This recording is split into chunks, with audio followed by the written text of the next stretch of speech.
welcome to Basketball Talk Pro. My name is Ron Ekker. Today we're going to talk about breaking the full court press. Maybe breaking it is a little erroneous term, but at least being able to manage the full court press and to take advantage of it. But I wanted to just, before we talked about that, I wanted to just mention Saturday's meeting. We did not have a large group. In a way, that worked out very well because when you don't have a large group like that, everybody gets a little bit more chance to talk. But we covered a lot of area, and I really would like to see more people get involved with that. It's an excellent way to talk about your problems. And you'll be surprised at some of the suggestions people have. And also trying to solve a problem and getting to know people that are in the same position. And it doesn't really make any difference what level you're at. I would welcome experienced coaches as well as young coaches. Even coaches that have worked in the NBA, because a lot of the questions that we ask are questions that would be asked in an NBA situation. So we get a good conversation going on an intimate level. Well, we don't have to be afraid. No one has to make a speech, so we're just talking and learning about different things in basketball. They raised a question in there that I had not put much thought to. It was very interesting for me to hear the question, and then also the answers that some of the guys that have been in, have worked with the same situation. So it's a very healthy thing. And I hope we can get more people involved in it. I want to get you up to date on the statistics course. It's a really long process. Actually, all the stuff that I have to offer has been done for some time. It takes a long time to get it into a format that can be used on a service. I think I've pretty much finished that now. But I am looking at 2 different servers, so hopefully, if it doesn't take a long time to do the actual production of it, it could be finished this week. I won't guarantee that though, because it's been a long process. And just a note or two, I hope that you guys are watching the NCAA tournament. I'm sure you are. One of the advantages of watching college basketball, in my opinion, is that you see more variety of things. You see presses. You see different offenses. You see different defenses. I mean, I haven't had a lot of chance to watch, but what I've watched, I saw a zone that, I'd like to know more about it. It did have kind of slightly the same principle as the rover, but done in a different way. So there's things to learn out there if you pay attention. If you're just not there for entertainment. As coaches, that's not really entertainment for us. That's a learning experience. And don't overlook the women's tournament.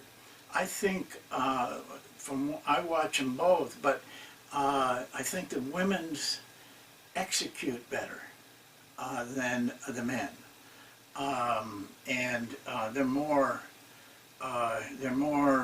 ready to be more precise in their execution. Mentally, their attitude is more accessible to that kind of thing. So there's a learning, whether you coach women or not. That's also a good learning area, so take advantage of it. Well, today I want to talk about, I've been asked, and I want to talk about the press offense, or an offense against the press. What I look at when I see the press, one thing I want is that we approach our end of it, the offensive end of it, the same regardless of how they press. I don't want to try to teach players, even experienced players, one kind of offense for one kind of press and another kind of offense for another kind of press. I want to keep it very simple because there's some psychological things about a press that I think you have to take into consideration. So don't make it a big learning effort for your players. Keep it simple, because in a game with the crowd, it can be a kind of a difficult thing, and panic is the worst thing that you can have with your players. And if you have taught them properly and you've given them plenty of practice, they will go through that. They'll know how to handle it. We're talking now, I'm not going to show you anything if it's just a straight man-to-man preventive press. I don't think you need any help with that. I hope not. But if anybody wants me to, I will talk about that too. I'm talking about when they use it full court, and it's fairly aggressive. By aggressive, I mean there's going to be some trapping. There might be some hard overplays. Even to the point where they don't even look at the ball, they just watch the offensive player and kind of face guard them in those situations. That's what we're talking about with this working on getting through that press. The key to it is, in that kind of a press, is to be able to get the ball over the top men. No matter what kind of press they use, you have 2 or 3 men up in front that are doing the trapping, doing the pressuring. The key is to get over those 2 or 3. If you try to bust through them, you get in a lot of trouble. But by passing over those top 3, you put the defense in a lot of trouble. Because then, in my teaching of it to players, I teach them if we can get that pass, then we're in a fast break. That's all there is to it. And we're in a fast break going to Monk.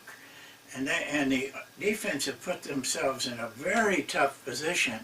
If you can come down, get the ball over the top people, put pressure on those people that are left, 2 or 3 people that are left, and move smoothly right into Monk, you're going to get some good shots. They're not going to play it too long. So I want to talk about that. I want to show you on the board. It's a little limited on the board here because we don't have a lot of room for drawing, but I'll do the best that I can to show you what we do, and has worked, I think, very well. I've never really feared a press because of what we do. So at this time then, let me walk over to the board.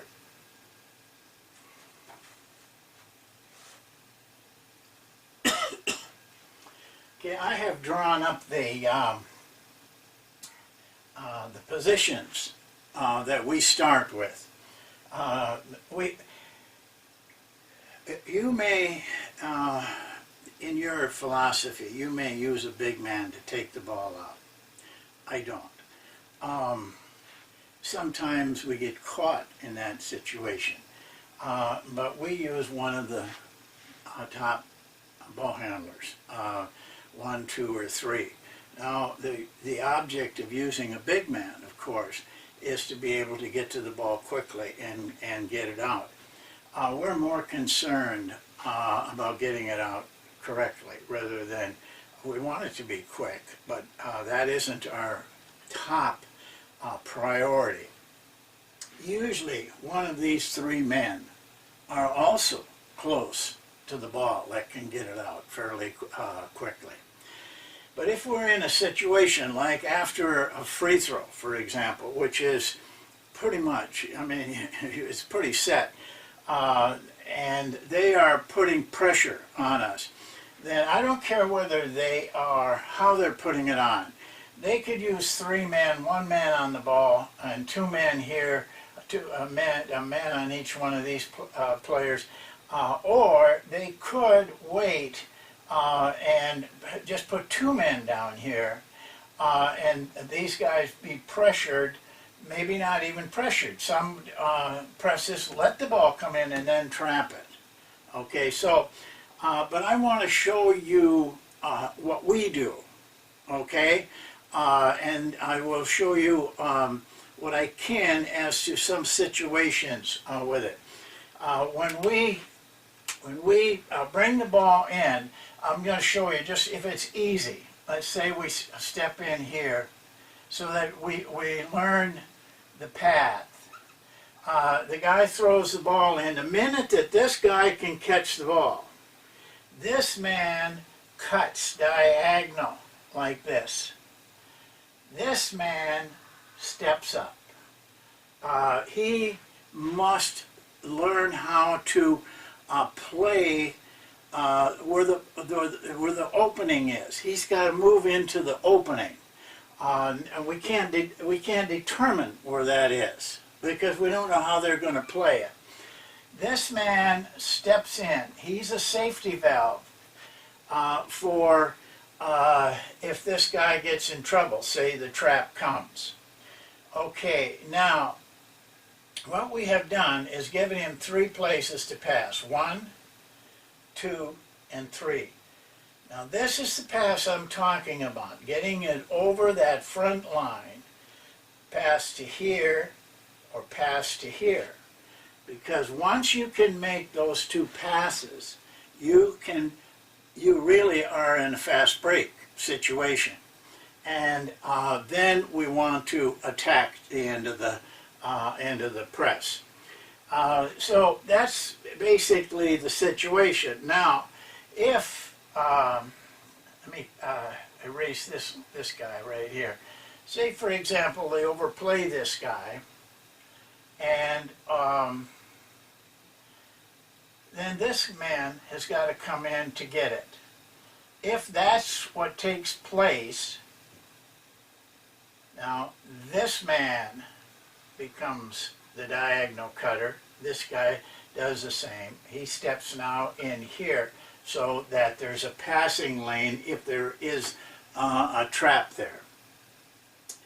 And then once the pass is made, say from here to here, we put pressure on and we sprint. This guy here sprints.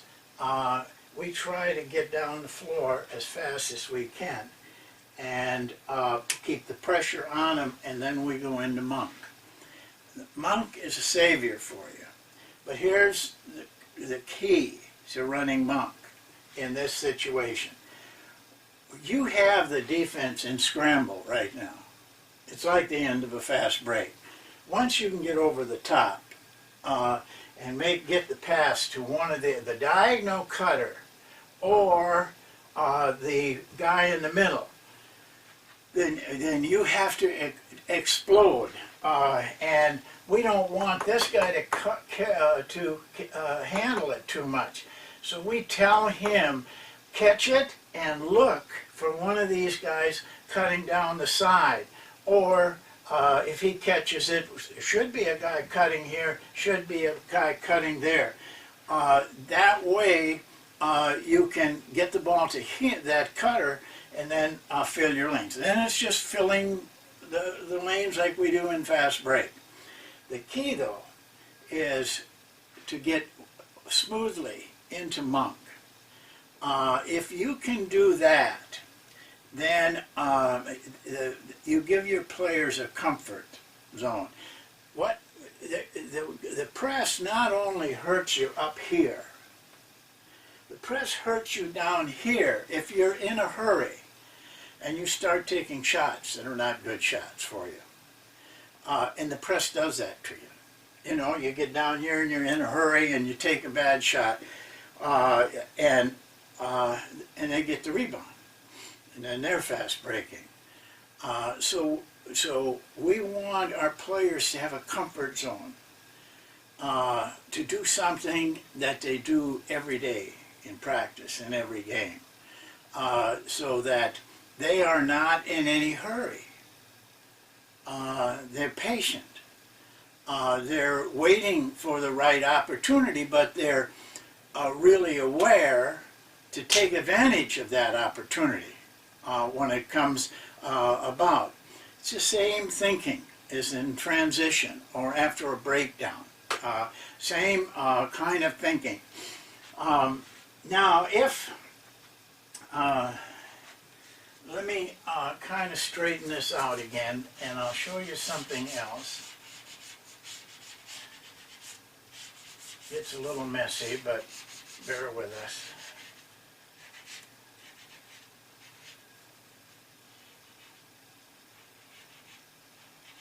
Okay.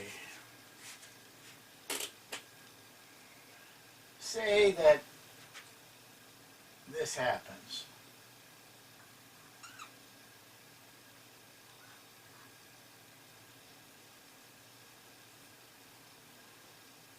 The ball comes here, he cuts here,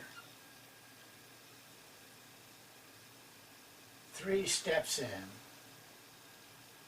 1 cannot make the pass to either one of these 2 guys and is forced to make the pass to 3. Second pass, then he cuts diagonal. Okay? Shouldn't need many more than those 2 cuts. I've never seen it go beyond that. 4 plays the same way. Now what we have is 2 then has to, just as an emergency, has to come back in case we can't make this pass, because we have this cleared out now. So the only pass back is to this man. 2 has to come back because he is vacated. He's working here, and so you need to practice that, and they'll catch on to it. Now I practice this a lot without defense because I want them to learn clearly each position and what they should do, without the duress of pressure on them. Now I have written down over here on the side some notes, and I will get to them in just a little bit, but I want to show you one thing more, because you're going to have to deal with it. I hate drawing that lane up without something to a template or something, but I'll do the best I can here.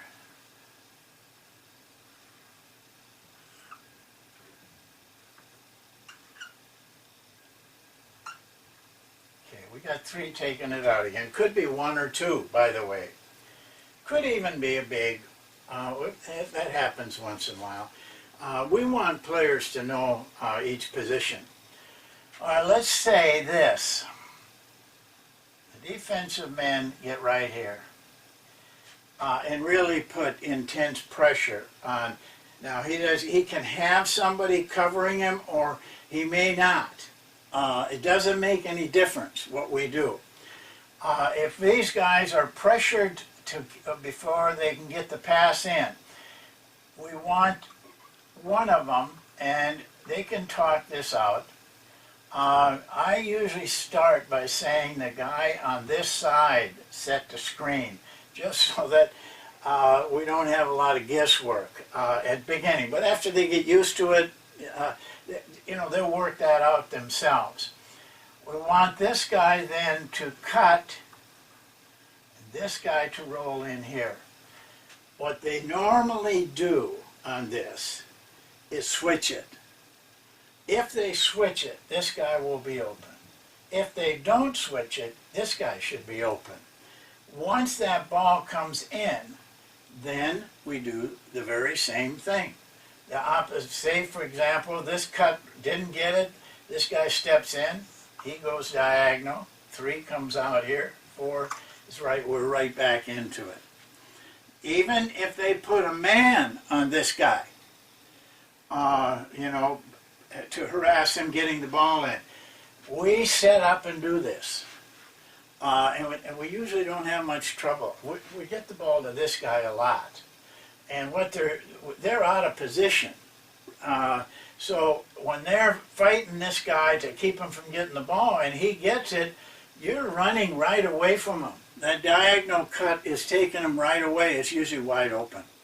And he can do it before the trap gets there. You know, this guy would be coming to trap, but we still have this guy. If he leaves the trap, if he's the trapper, this guy's going to be open. Then we make the other cut.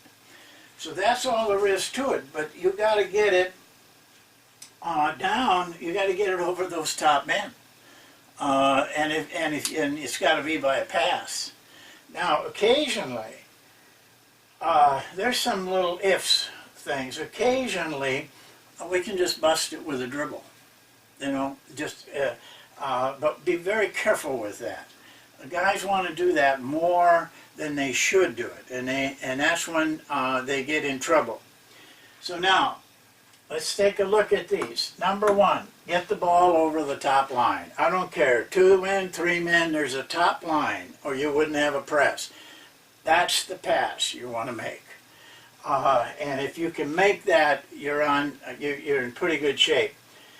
You have to teach your players to overcome fear and panic.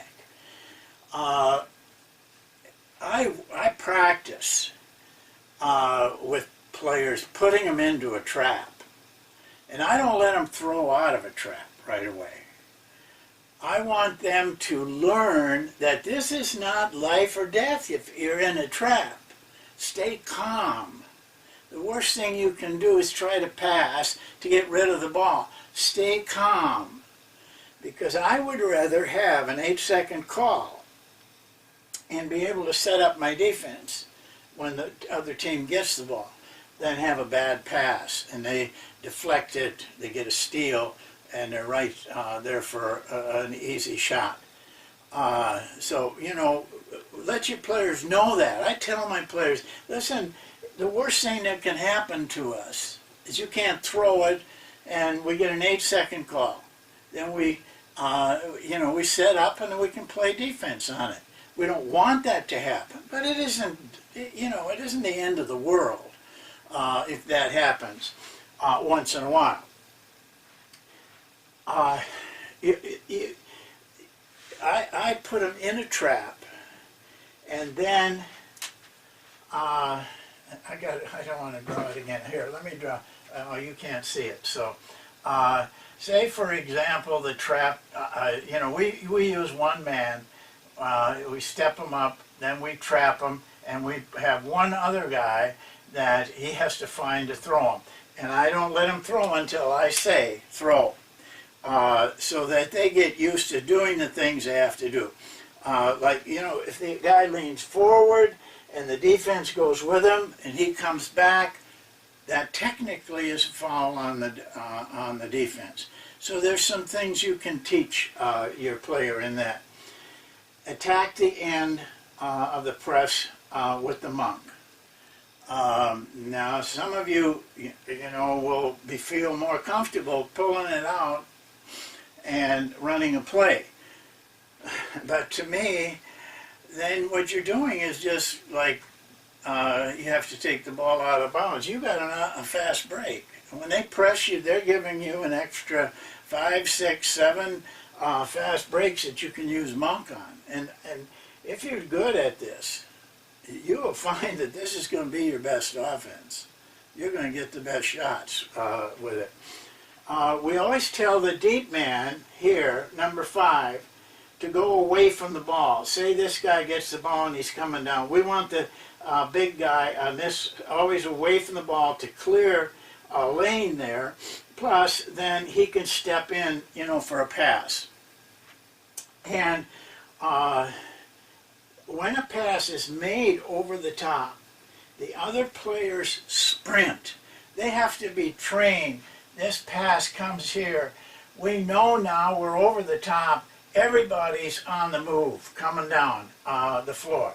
I can't position them because I don't know where they'll be when that ball gets over the top. Now, if the ball doesn't get over the top, you're either going to get a call, a 8-second call, you're going to lose the ball. So it's very critical that you get over the top. I think that most of you will know how to set up a trap drill so that you can let your players get used to it, but do that. Help your players to get over panic. Keep them calm. If you see a calm guy in a trap, the defense kind of gets soft because that guy is not panicking, you know, and they almost have to they get so aggressive that they foul. Then you're out of it and they're in trouble. A lot of it is psychological on a press. If you stay calm, move the ball right, crisp passes, you know, you can learn how to bring the trap down over the top, all those things that you should be working on in any kind of play. Then you don't have to fear the press. I like it because I like being able to break it and come down the floor and go into monk.